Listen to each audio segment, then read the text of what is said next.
자, 그리고 CS 베어링 한번 보겠습니다. CS 베어링. 네. 이거 뭐 어떻죠? CS 베어링.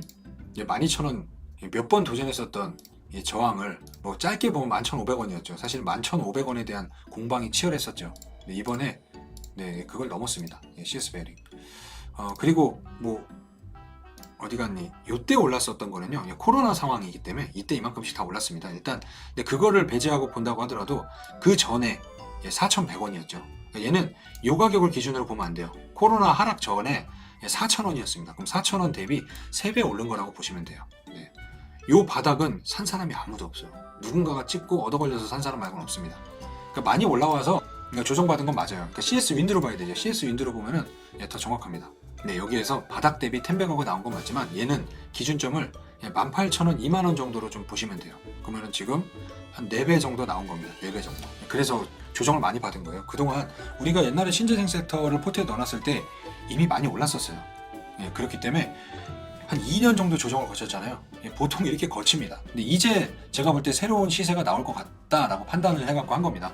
CS 베어링은요, 실적 체크를 CS 윈드로 보면 됩니다. 얘가 이렇게 성장을 했었잖아요. 그러니까 여기에서 많이 빠졌었던 거는 당시에 저렇게 하락하고 올랐었던 거는 바이든이 대통령 되면서 신재생 에너지에 대한 기대감이 또 한번 나와서 상승이 더 크게 나왔었던 거예요. 그리고 일단은 실적은 원래 탄탄하던 회사였는데 작년에 이제 원자재 가격이나 이렇게 여러 가지 변수 문제로 작년에 실적은 좋지 않았는데 올해 이렇게 터지는 거죠.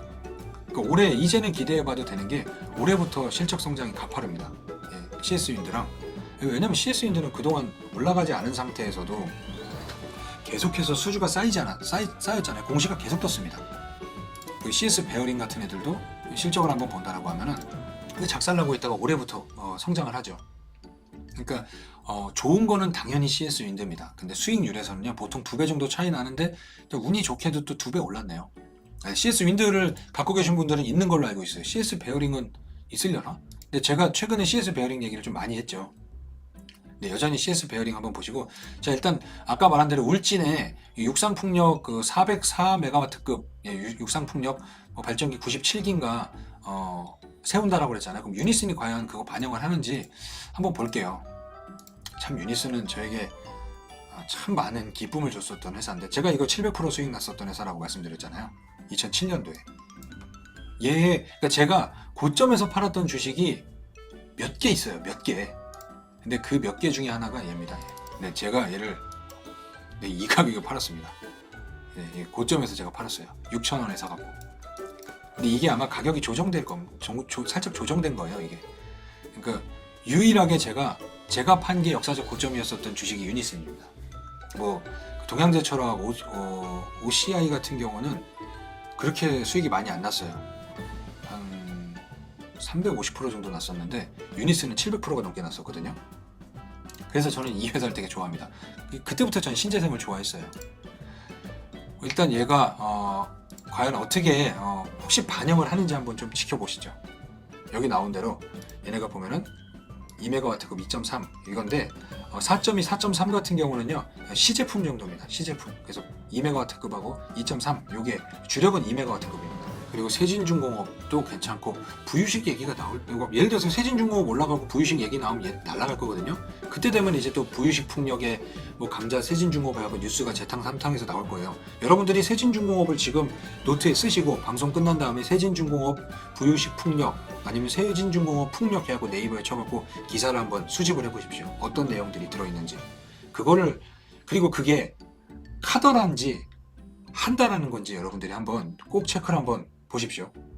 요거를 세진중공업을 꼭 체크를 하고 세진중공업 풍력, 세진중공업 부유식 해갖고 뉴스를 해갖고 기사들을 한번 수집을 해서 모아보십시오. 이따 방송 끝나고. 자, 그리고 SK 오션 플랜트는 참 어지간히 안 가는데 어쨌든 여전히 핵심은 이쪽입니다. 그리고 송배전 쪽에서 얘가 지금 뚫었어요. 뚫었습니다. 그럼 저번에 말씀드린 대로 얘가 바닥이 확인되지 않은 상태, 그러니까 바닥은 탄탄하나 박스권이 뚫은지 안 뚫은지 확인되지 않은 상태라고 그랬잖아요. 이런 애들은 차라리 불타기가 낫다라고 그랬죠. 이 가격대에서 밑에서 사는 것도 괜찮지만 이미 밑에서 산 사람들이 여기에서 버텼다라고 하면은요 차라리 이거 뚫은 상태에서 조정을 받을 겁니다. 그러면은 위에서 사서 불타기라는 게 훨씬 낫습니다. 지금 보면은 얘는 수주도 많이 쌓이는 상태에서 실적주인데 올해 실적이 어떻게 나올지 한번 볼게요. 작년에 많이 올랐었던 거는 자 보이시죠? 이렇게 적자회사 숫자가 그만하죠. 평균이 1조 8천억대에서 이제 숫자가 바뀌잖아요. 제가 항상 이 손익계산서에서 여러분들한테 중요하다라고 얘기한 게 숫자가 그만하다가 숫자가 하나 바뀌는 시점에서 그 다음 성장률이 높아질 때 수익이 가장 좋다. 이때가 가장 좋은 겁니다. 수익은. 그리고 여기에서도 이제 30% 그러면서 이제 성장 곡선으로 들어가잖아요. 올해는 올해 실적은 작년 대비 그냥 그만하죠. 그렇기 때문에 주가도 그만했습니다. 근데 주가가 지금부터 움직이는 거는 이제 선행지표인 거죠. 주가는 6개월에서 1년 정도 먼저 반영을 한다. 그 선행지표에서 올해 실적이 아니라 지금부터 반영하는 거는 내년 실적이라고 보면 돼요. 그럼 내년이 20% 성장을 하죠. 이거를 보는 걸 겁니다. 지금. 그러면은 자 20%씩 성장한다 라고 했을 때 PER 20까지 준다라고 가정을 하면 얘의 목표가는 얼마냐? 단순하게 세우면 10만 원이에요. 이 현대일렉트릭은. 근데 거기에서 좀 더 자금이 붙어갖고 올라간다라고 하면은 1.5까지 주면 15만 원까지도 움직일 수 있습니다. 현대일렉은. 그렇기 때문에 현대일렉은 조정 시에 관심을 두셔야 되고 대장주가 다시 복귀한 겁니다. LX 일렉트릭이 얘가 잠깐 바톤 터치를 했었지만 결국 대장주는 현대일렉이었고요. 하지만 상관없어요. 뭘 갖고 있어도 상관없습니다. 뭐 풍력을 갖고 있던, 수소를 갖고 있던, 송배전, 변전을 갖고 있던 상관이 없습니다. 그리고 수소 얘기가 나오고 충전소 얘기 나오면 얘가 좋은데 단점은 이제 건설업을 갖고 있는 게 얘의 단점입니다. 그래서 효성중공업은 수소 얘기 나올 때 차라리 보고 효성그룹은 또 배당 많이 주는 걸로만 체크하시면 됩니다. 태양광은 아직 잘 모르겠습니다.